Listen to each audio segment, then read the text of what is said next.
예, 제가 수요일만 이렇게 마스크를 벗잖아요. 그때 양해를 받고, 그리고 다른 예배들은 좀 사람들이 또 많이 오시니까 또 싫어할 분들이 있을 것 같아서 그렇습니다.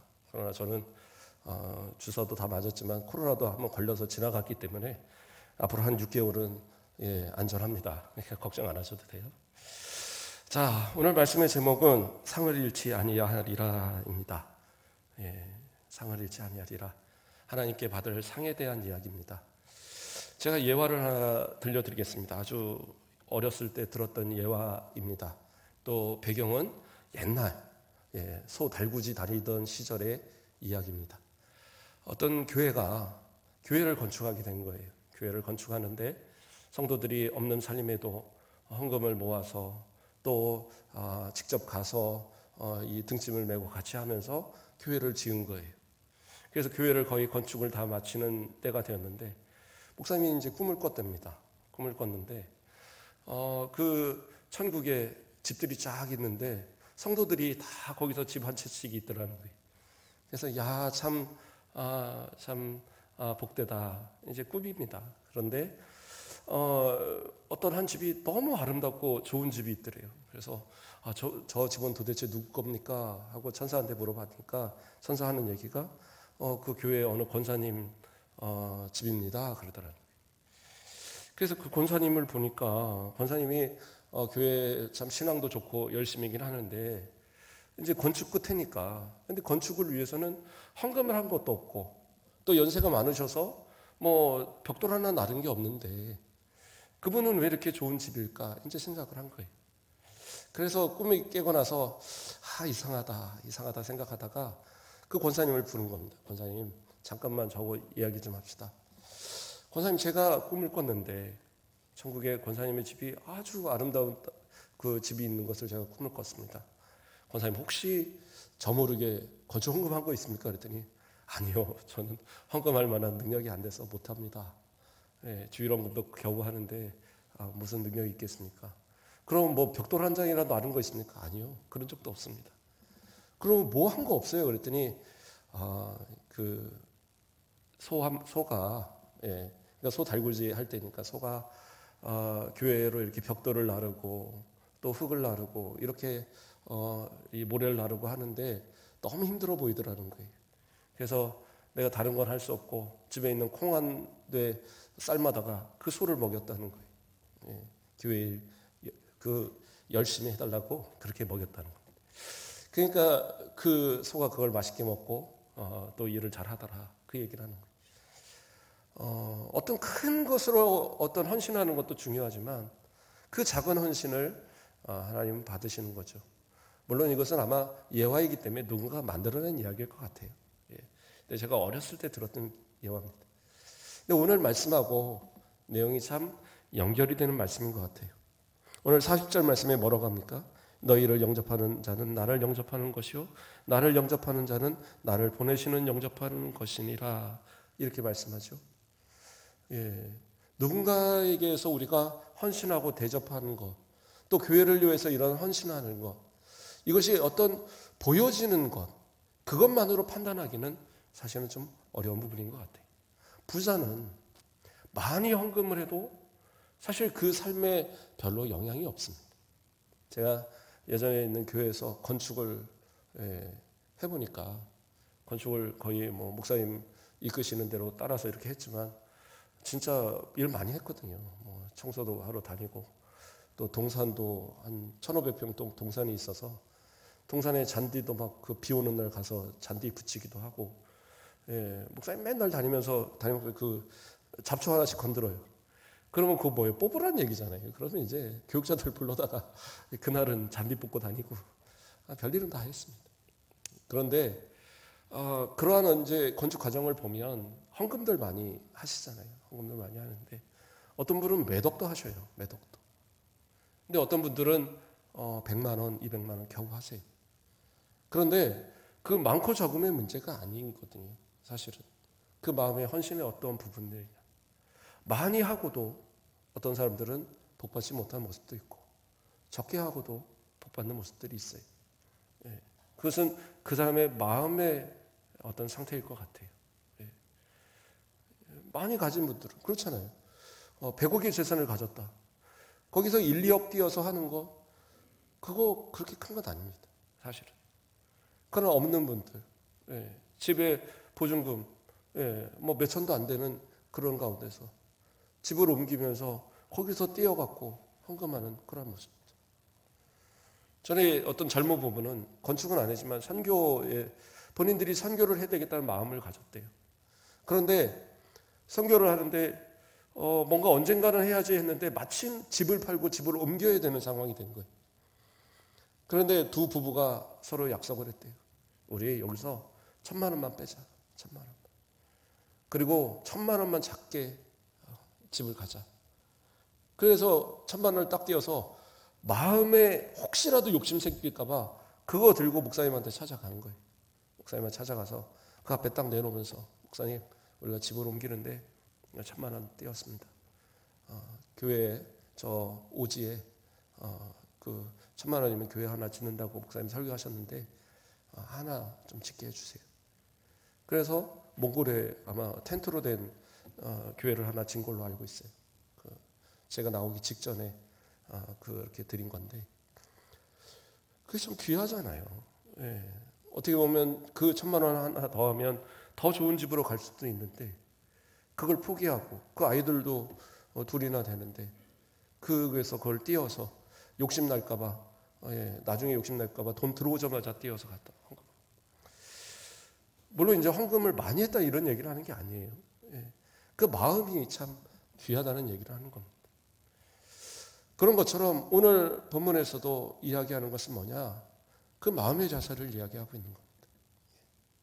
또 하나의 예화를 드립니다. 이건 성경에 있는 예화죠. 마태복음 25장에 보면 염소와 양의 비유가 있습니다. 염소와 양을 나누는 그 기준은 뭐였느냐? 그 주님께서 임금으로 오시는 인자 그렇게 자신을 이제 비유해서 이야기하셨죠.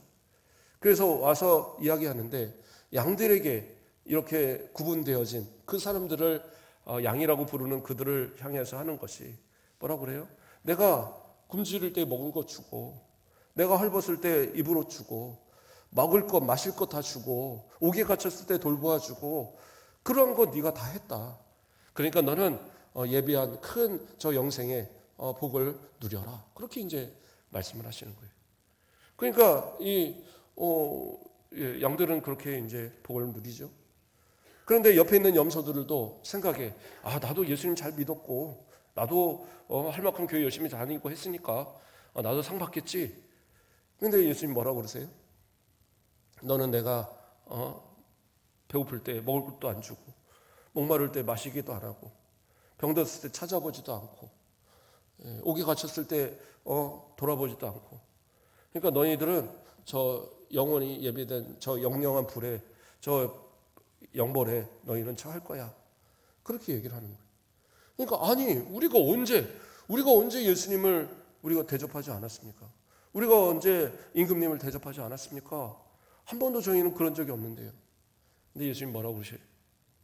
지극히 작은 자 하나에게 하지 않은 것이 나에게 하지 않은 것이다. 그리고 그 앞서서 양들에게 뭐라고 그랬어요? 지극히 작은 자 하나에게 한 것이 곧 나에게 한 것이다. 예수님 그렇게 말씀하셨어요. 그러니까 어떤 아주 큰 무엇인가를 하거나 예수님을 위해서 내가 아주 뭐 기억에 날 만한 업적들을 막 세우고 그것이 중요한 게 아니라 주님은 그 마음을 이미 받으시는 거죠. 그래서 그 마음 가운데서 어떠한 마음을 가지고 행하냐는 거예요. 지극히 작은 자, 물론 어떤 이들은 그것이 이제 제자들을 의미하는 것으로 해석하기도 합니다. 그러나 거기서 말하고자 하는 것은 소외된 자들을 얘기하는 거예요. 아예 소외되고 정말 우리의 손길이 필요한 그들을 외면하지 말라는 거예요. 그 사람들이 굶주릴 때에 그걸 보면서 아이고 불쌍하네. 그걸로 끝나서는 안 된다.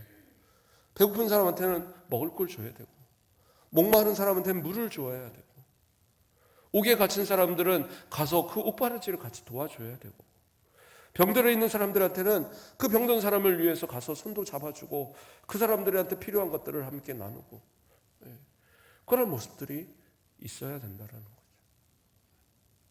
하나님 앞에서 그러한 어떤 작은 일들, 그러한 모습들을 예수님은 뭐예요? 본인이 받으신 거라고 얘기를 하고 있는 거예요. 오늘 본문에 처음 읽었던 그 말씀이 또 다시 연결이 되죠. 너희를 영접하는 자는 나를 영접하는 것이요 나를 영접하는 자는 나를 보내시는 이를 영접한 것이라.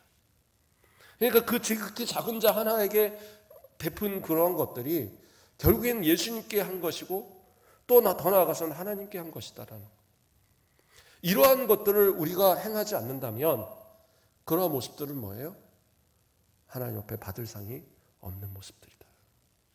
그러한 모습들을 이야기하고 있는 겁니다. 오늘 본문에서 또 41절에서 뭐라고 합니까? 선지자의 이름으로 선지자를 영접하는 자는 선지자의 상을 받을 것이요 의인의 이름으로 의인을 영접하는 자는 의인의 상을 받을 것이요 이렇게 얘기합니다. 그 성경에는 여러 가지 상이 있는데 그 상을 받는 조건들이 있는 거예요.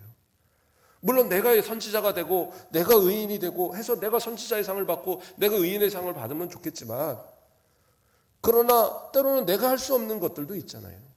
네. 그러니까 그러한 어떤 여러 가지 상들을 받을 수 있는 방법을 제시하고 있습니다. 두 가지만 예시했지만 그러나 더 넓어질 수 있는 이야기. 여기서 말하는 선지자는, 물론 예수님 당시의 선지자는 하나님의 말씀을 대언하여 전하는 선지자를 얘기하지만, 예수님께서 말씀하시는 선지자는 예수님의 복음을 전하는 자들을 얘기하는 거예요. 복음을 전하는 목회자 또는 선교사, 그런 그 선교를 또 복음을 위해서 전무하는 이들, 그런 사람들을 의미하는 겁니다.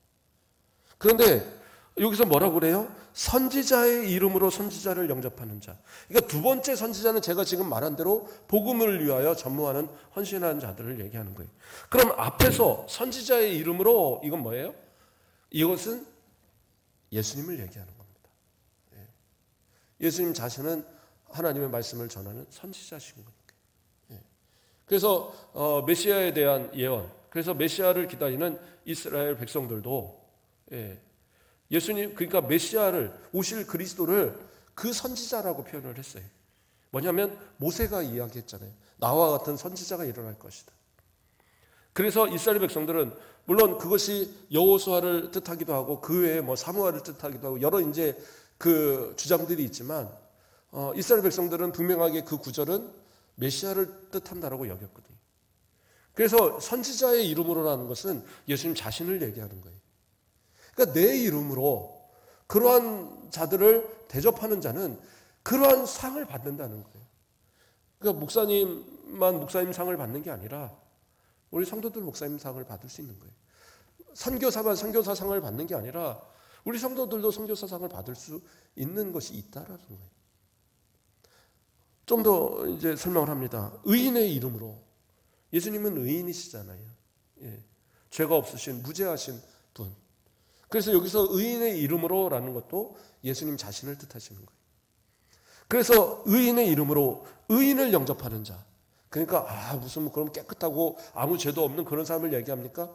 그게 아니라 여기서는 구원받은 우리 모든 성도들을 의미하는 거예요. 그래서 예수님의 이름으로 성도들을 영접하고 대접하는 그들은 의인의 상을 받을 거라는 거예요.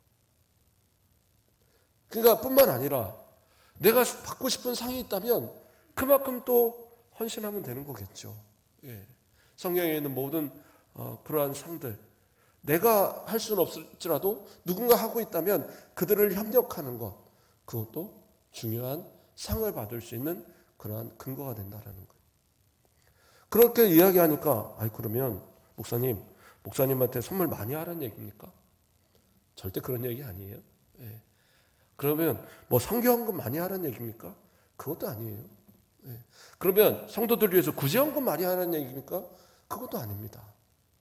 그 다음 구절에 뭐라고 얘기합니까? 42절에 또 누구든지 제자의 이름으로 이 작은 자 중 하나에게 냉수 한 그릇이라도 주는 자는, 이렇게 나옵니다. 그러니까 그 헌신은 아주 큰 거를 이야기하는 게 아니라는 얘기예요. 아주 작은 것, 그것을 이야기하는 겁니다. 때로는 그래요. 저도 목회자니까 대접을 받을 일이 참 많이 있습니다. 우리 성도들에게 정말 큰 사랑들을 받고 있죠. 예. 아침에 일어나서 문을 열어보면 문 밖에 김칫거리들이 막 쌓여 있고, 예. 네. 우리 성도님들 없는 살림에도 명절 때면 이렇게 선물도 하시고, 예. 우리 권사님, 나 우리 아들이 용돈 줬는데 목사님하고 나눌래요. 그러고 이제 주시는 분도 있고, 참 그래요. 그런 거 받을 때마다 송구하고, 예.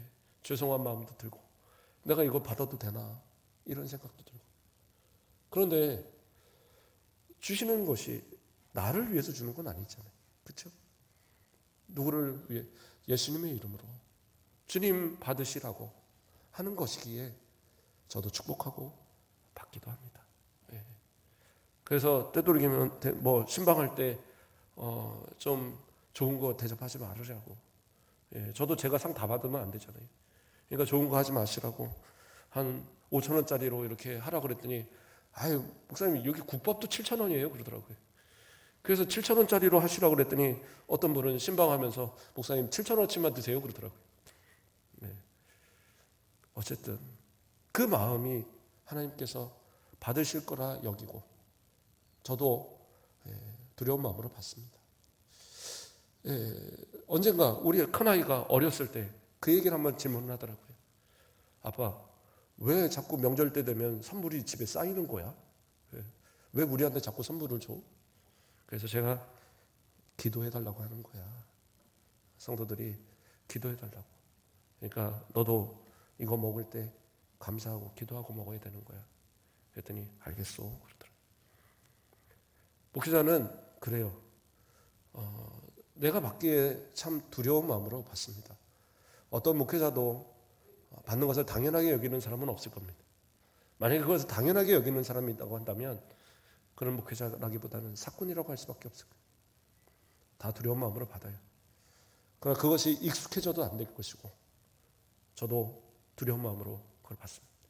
그러나 중요한 건 뭐냐? 제가 말하고자 하는 것은 냉수 한 그릇이든 저는 뭐 좋은 걸 선물하든 그건 차이가 없어요. 저는 아무 생각 없습니다. 네. 어떤 분들은 뭐 받았다 다 쓴다고 그러는데 저는 안 씁니다. 그냥 받으면 즉시 기도하고 또는 생각날 때 기도는 해도 큰 걸 주셨다고 그분을 더 기도하고 냉수 한 그릇 줬다고 그분은 기도 안 하고 그런 거 없어요. 다 기도합니다. 똑같이. 그리고 똑같이 하나님의 은혜가 있기를 기도하고 축복하고. 예.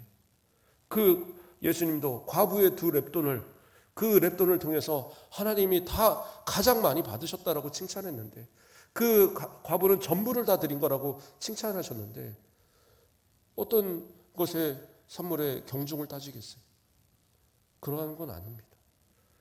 그러니까 그렇다고 그럼 목사님 꼭 선물해야 됩니까? 안 하셔도 돼요. 네. 그냥 주일날 혹시라도 기도 원하면 저 밖에 커피 하루에 한 2잔 이상 먹으면 안 되겠더라고요. 잠이 안 와갖고. 근데 커피 그냥 한 잔 타갖고 들어오세요. 목사님 커피. 그러면 기도해달라고 하는구나. 제가 생각하고 같이 기도하면 되는 거니까. 뭐 그래도 되고 아니면 목사님 커피 많이 드시니까 물 한 잔 드세요. 그런 거 갖고 와도 괜찮아요.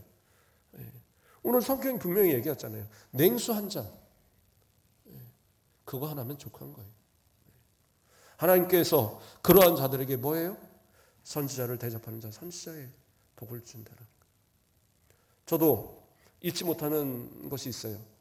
전에 저도 부목사 초기에 힘들고 좀 어려울 때 원로 목사님이 어느 날 부르더라고요. 원로 목사님이 부르시면서 우리 동생이 선교사들 도우라고 몇백만 원을 줬는데 50만 원씩 다 보내다 보니까 50만 원이 남는데 정모세 목사님이 생각났다는 거예요.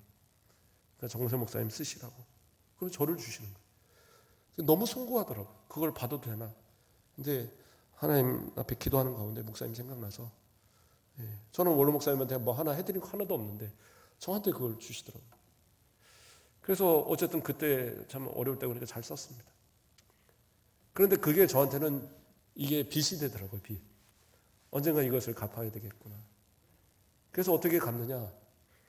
그래서 저는 제 선배들 선교사들 오고 그러면 되도록이면 제가 대접하려고 애를 씁니다. 그래서 우리 교회에서 돕는 선교사님도 내려오고 그러면 제가 뭐 숙소부터 식사 모든 거 다 대접합니다. 예. 뭐 능력이 있어서가 아니라 받은 것이 있으니까 또 해야 되니까. 그리고 또 다른 선배들 어렵고 힘들다고 선교사들 어렵다고 그러면 또 자녀들 뭐 신발 같은 거 사서 보내기도 하고 뭐 그렇게 해요. 그 뭐 한두 푼입니까? 그래도 그것도 몇십만 원씩 나가죠. 그래도 내가 또 하나님 앞에 받은 게 있으니까 저도 그들에게 베풀어야 상을 받을 거 아니에요. 그래서 그런 모습들을 행합니다. 목사님들 모임을 해도 뭐 이렇게 돌아가면서 사는 것 같아도 또 어려운 목사님들이 있잖아요. 그러면 그냥 전 제가 사요. 예. 그렇다고 뭐 비싼 걸 살지 못하지만 그래도 뭐 한 5천 원짜리 7천 원짜리 이렇게 해서 같이 나눠 먹을 만큼은 삽니다. 예. 그렇게 해서 뭐 국밥을 먹든지 아니면 뭐 어디 가서 뭘 먹더라도 제가 그렇게 하는 일은 저도 섬기는 거예요. 그렇게 해서 그들이 먹고 나서 축복하면 제가 복 받는 거잖아요. 뭐 이야기가 좀 옆으로 샜는데 어쨌든 선지자의 이름으로 예수님의 이름으로 선지자를 대접하는 자 선지자의 복을 받는 거예요. 또 의인의 이름으로 의인을 대접하는 자 성도들을 대하는 것도 마찬가지입니다. 어떤 분들은 목사님한테는 잘하고 성도들한테 못하는 일들이 있어요. 그러지 마세요. 목사님들한테 잘하면 성도들에게도 동일하게 하셔야 돼요. 우리 장로님들한테도 우리 권사님들한테도 우리 집사님들한테도 우리 안수 집사님들 또 우리 서리 집사님 뿐만 아니라 우리 청년들 우리 중고등부 학생들 우리 유초등부 학생들까지 우리 안에 있는 모든 성도들을 향해서 동일한 모습들을 보일 수 있어야 돼요. 그게 올바른 성도의 모습이고 그렇게 함으로 인해서 즉 그 작은 자 하나에게 한 것으로 인해서 주님이 베푸시는 그 축복의 역사를 내가 누리게 되는 거예요. 나는 교회 열심히 잘했는데 열심히 수고도 많이 했는데 헌신도 많이 했는데 그런데 내가 왜 하나님 앞에 복을 못 받지? 그러면 한번 생각을 해보세요. 내가 헌신이 혹시 남들에게 보여지는 헌신 아니면 그냥 이 교회 건물을 위한 헌신 그걸로 끝난 건 아닌가? 진짜 주님이 원하시는 헌신은 성도들을 향한 헌신 서로에게 구제하고 또 기도하고 서로를 돕고 그러한 모습들. 그래요. 때로는 더 나아가서는 모든 세상의 사람들까지 포함입니다. 교회 안에서만이 아니라 더 나아가서는 제가 주석을 보고 이 부분을 해석한 부분을 보니까 그렇게 해석을 했더라고요.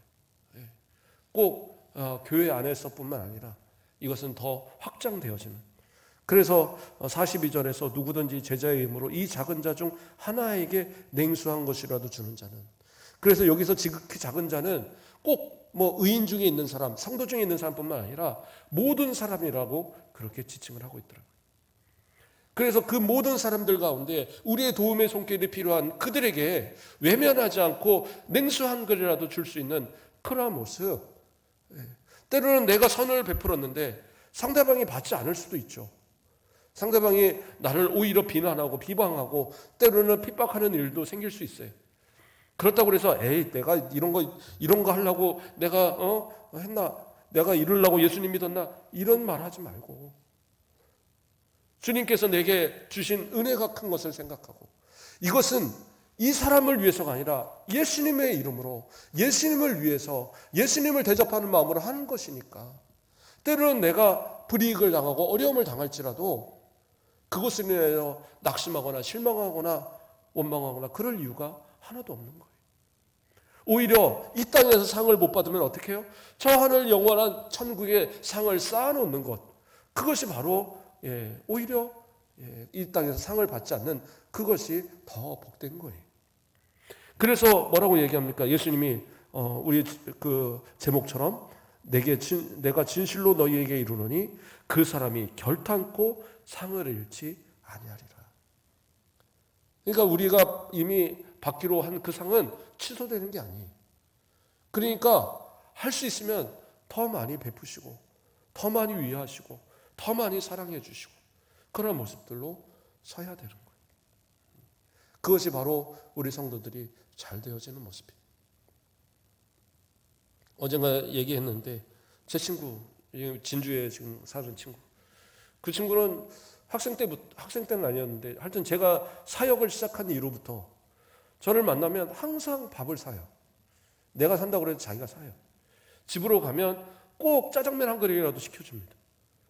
그리고 맨날 일 시켜요. 청소 쌓아놓은 거 시키고 설거지 이만큼 쌓아놓고 시키고. 그래서 제가 얘기했어요. 야, 먹을 거나 주지 말지. 왜 너는 나만 오면 일을 자꾸 시키냐 그랬더니 일은 네가 일 잘하니까 시키는 거고 먹는 거는 너가 목사님 될 사람이잖아. 그때 전사 때 목사님 될 사람이니까 내가 너한테 대접 안 하고 너 가면 내가 상 못 받잖아.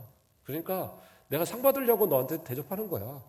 이러더라고요. 그래서 친구이지만 정말 중학교 때부터 제 모든 치부를 다 아는 친구인데 그런데도 그 친구의 마음이 너무 귀하더라고요. 아, 그래. 네가 복을 받겠구나. 나보다는 네가 복 받겠구나. 하나님 앞에 복 받는 모습은 다른 것 아니에요. 가장 기본적인 거. 그 냉수한 그릇. 성도들을 위해서, 또는 이웃을 위해서, 가족을 위해서, 목회자를 위해서, 선교사를 위해서 그 작은 성의가 하나님께서 주시는 복의 통로가 된다는 거예요. 그러니까 결코 제가 이런 설교 잘 안 하잖아요. 근데 오늘 본문을 잡고 준비하는 가운데에 내용이 나와서 얘기 드리는 겁니다. 진짜 하나님 앞에 복 받는 우리 성도들.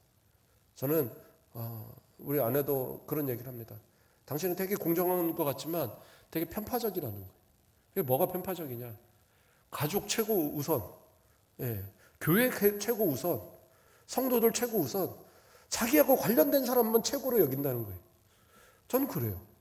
우리 권사님들이 최고고, 우리 집사님들이 최고고, 우리 장로님들 최고고, 밖에 나가면 맨날 자랑해요. 우리 수정가교회 최고라고. 그러니까 우리 교회 되게 큰 줄 알아요. 그래서 크지는 않는다고 그래도 어쨌든 하나님 앞에서 우리 모든 성도들 하나도 빠지 않고 다 복받기를 원합니다. 저 영원한 천국의 상 잃지 않기를 원하고 이 땅에서도 하나님께서 채우시는 복의 역사함들이 우리 성도들에게 날마다 충만하게 채워지기를 오늘 예배 가운데 있는 모든 성도들 이 말씀이 마음의 응답으로 받으시고 천국의 모든 상들의 그 상을 받아 누리기에 합당한 우리 모든 성도들 되길 주님의 이름으로 축복드립니다. 기도하겠습니다. 사랑의 하나님 감사를 드립니다. 선지자의 이름으로 선지자를 대접하는 자 선지자의 상을 받는다 하셨고 의인의 이름으로 의인을 대접하는 자 의인의 상을 받는다 하셨사온데 우리 모든 성도들 하나님께서 예배하신 모든 상들을 다 받아 누릴 만한 믿음이 있게 하시고 행함이 있게 하시고 주님의 주시는 복을 잃지 않는 상을 잃지 않는 복된 우리 성도들 되도록 축복하여 주시옵소서. 감사합니다. 예수 그리스도의 이름으로 기도드립니다. 아멘.